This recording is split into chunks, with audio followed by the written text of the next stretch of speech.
World War. Commonwealth soldiers who gave their lives for this country.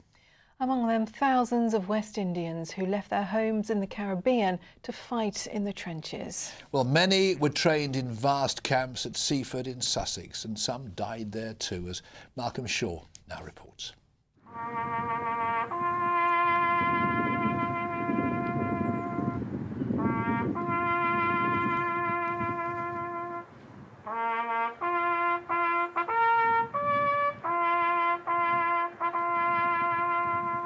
At Seaford Cemetery today, a special service of remembrance for those who gave their lives in the Great War. Almost 300 soldiers are buried here, mostly Canadian, but also Irish and West Indian. The troops were stationed in 2 massive training camps in the town, preparing them to fight in the trenches, but some died here in Sussex. Unfortunately, while they was in Seaford, a lot of them went down with illness, cold-related illness, flus, various illness like that related, and 19 of them died and are buried here in Seaford Cemetery. In 1915, more than 1,500 men came to Sussex from islands like Jamaica, Trinidad, Barbados and St Lucia. They were among 16,000 West Indians who served in the First World War. A call went out from the motherland of the threats being made to world peace by the Germans. And we answered the call. And these men and women gave their lives, the ultimate sacrifice for us, so that we can be here tomorrow and live the life and the luxury we are today doing. Many of those who gathered for today's service travelled from London, taking time to visit the graves and pay tribute to the 19 black soldiers laid to rest here. We should remember, particularly when there are other conflicts, that we see damage and take away so many young people's lives. We should remember these that lay here in this cemetery. It's indeed a privilege for us to be here today. The chairman of the West Indian Ex-Services Association planted a eucalyptus tree in the cemetery representing the islands of the Caribbean, a lasting memorial for those who came to fight for the mother country and gave their lives so far from home. Malcolm Shaw in Seaford for Meridian Tonight.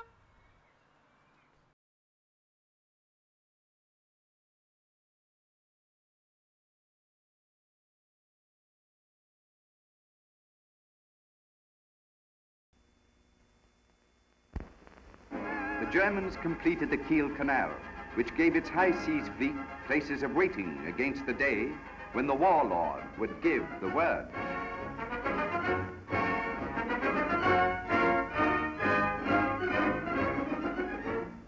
German ships maneuver in the cold waters of the North Sea. And great men of war swing into battle lines, their officers drinking a toast to Der Tag.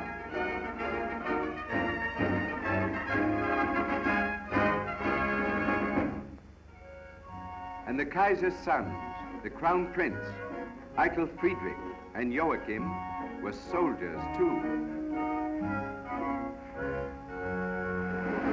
The warlord is ceaseless, indefatigable, as he makes the rounds of his armies.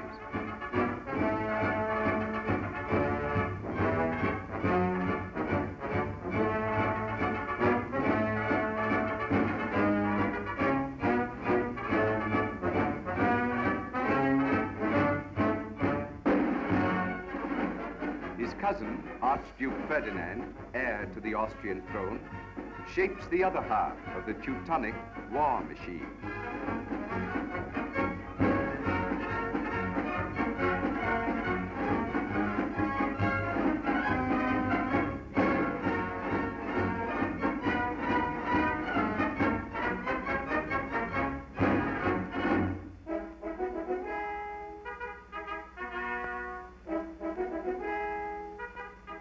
The two Caesars, Ferdinand and the Kaiser, hunted together and talked of days when German arms were borne over many victorious fields.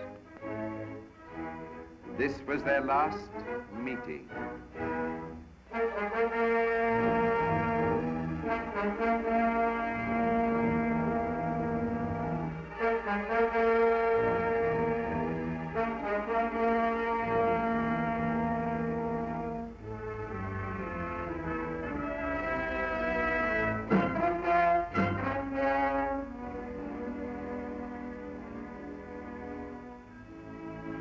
black caskets carry Ferdinand and his wife to Vienna.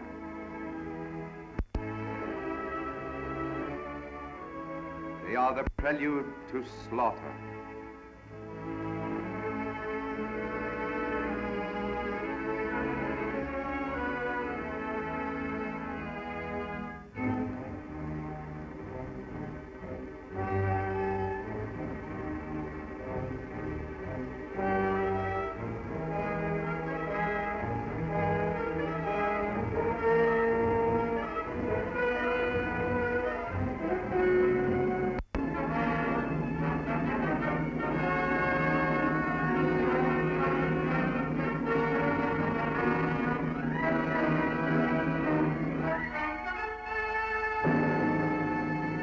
And in Berlin, the Germans know the hour of glory is at hand.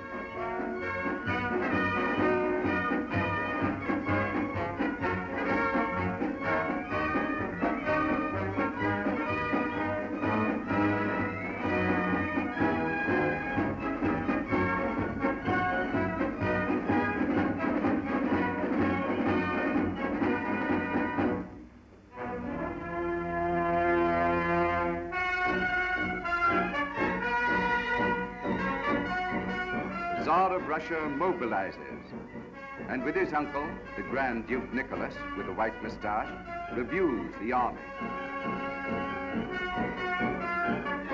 10 million men will be enough to crush the Germans.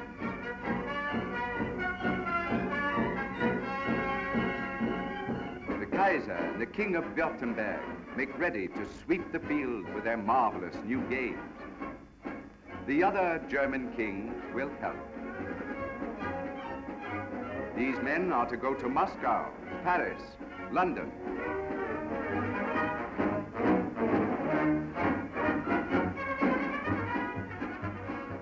The Crown Prince will command an army. Von Mackensen will fight the Romanians.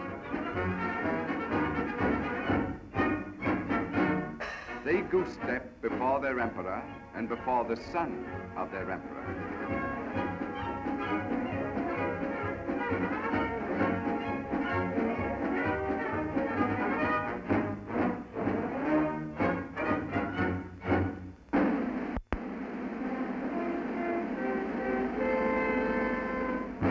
While Frenchmen, still smarting from an earlier beating in 1871, know that though war is held, sometimes Frenchmen must walk across its flaming coals.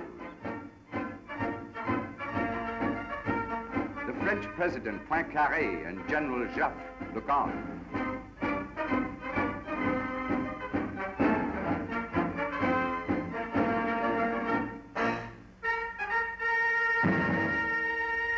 While the Kaiser stands by the side of the road and is a friend of every man.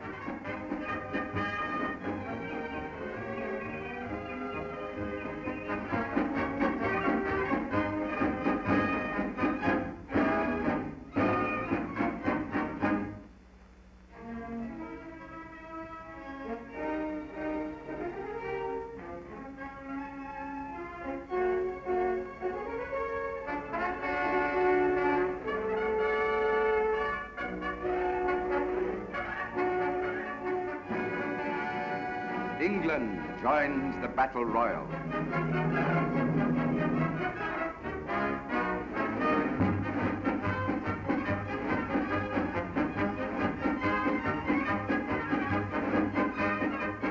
The king, his uncle, his son send the little army, the Kaiser said, contemptible little army, over the old road, the road to Calais.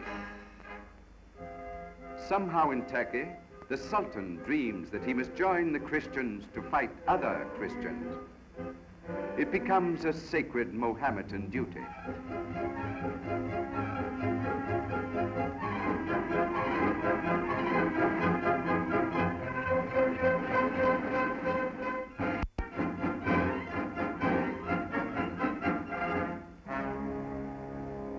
Louvain in Belgium, with its golden books, was burned.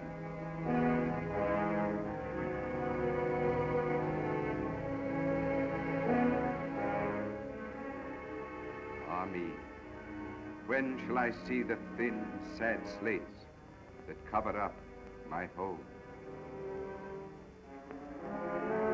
Serbia watches the shells falling into Belgrade. The bombardment of Belgrade. Once again, an English army crosses the channel to stand in battle line. This time, pitching its tents among the French and facing. Australians come 10,000 miles to heed the call of English blood.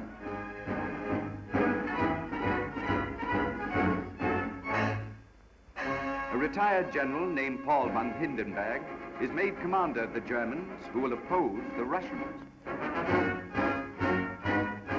The German emperor stands on the sand dunes of Belgium and looks upon his men. England is across the channel. And these men want to see London.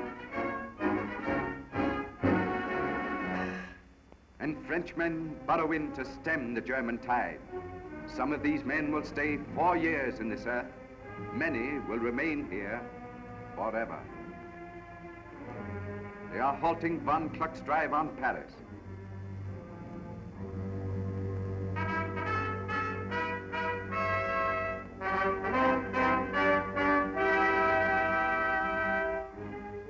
General Gallieni's army leaves Paris for the front. And for the first time, men go to battle in taxicabs.